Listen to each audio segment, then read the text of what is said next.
We've all been taught to be employed, not deployed.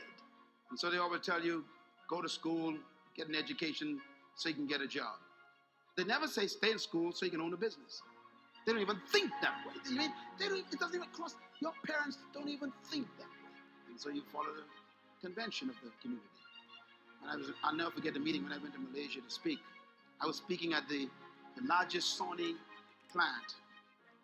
I had 2 days with them. The first day, I spoke to all the managers, all the CEOs. I was the speaker to train them. There was Chinese and Japanese and Singaporeans. All these folks were there in Malaysia working for Sony. And I had to do training there for management development and leadership training for the whole day. The third day, the president of that particular firm called me up and he says, our CEOs and our executives are so impressed by you, we want to take you for lunch. We want to talk to you some more.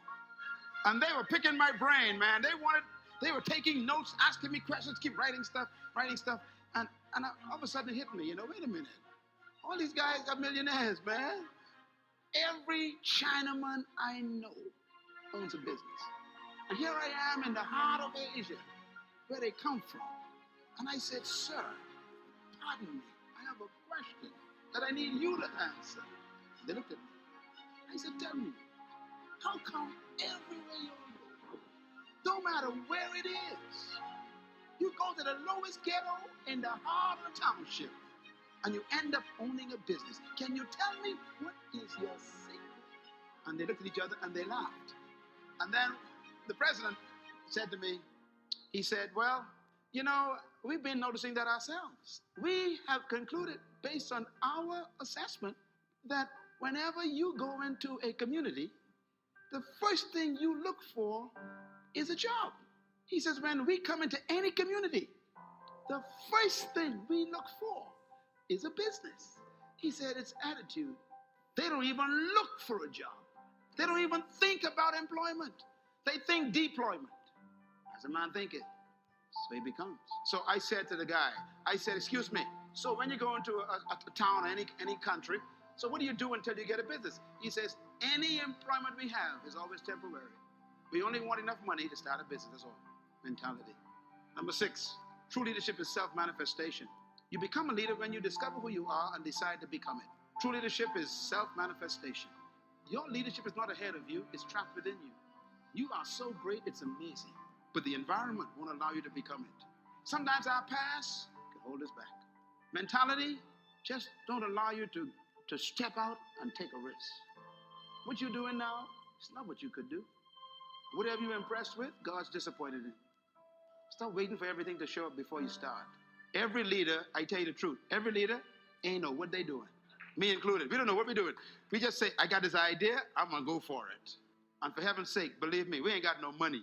What I mean is for our projects. Because you are not a leader unless you're doing something you cannot pay for. I say you are not a leader unless you are doing something you cannot pay for. Leadership demands that you got to take risks. Number 7, leadership is self-exposure. When you expose your true self, get ready. People won't understand you, but go for it. Let us meet you before you die. Not the one the culture made, not the one society produced, the one that's on the inside that we have yet to meet. The true self. This is why I keep telling people you got to die empty. I want to give you these, what I call the 5 questions of life that you have to answer to become a leader. Number 1, who am I? Number 2, where am I from? Number 3, why am I here? Number 4, what can I do? And number 5, where am I going?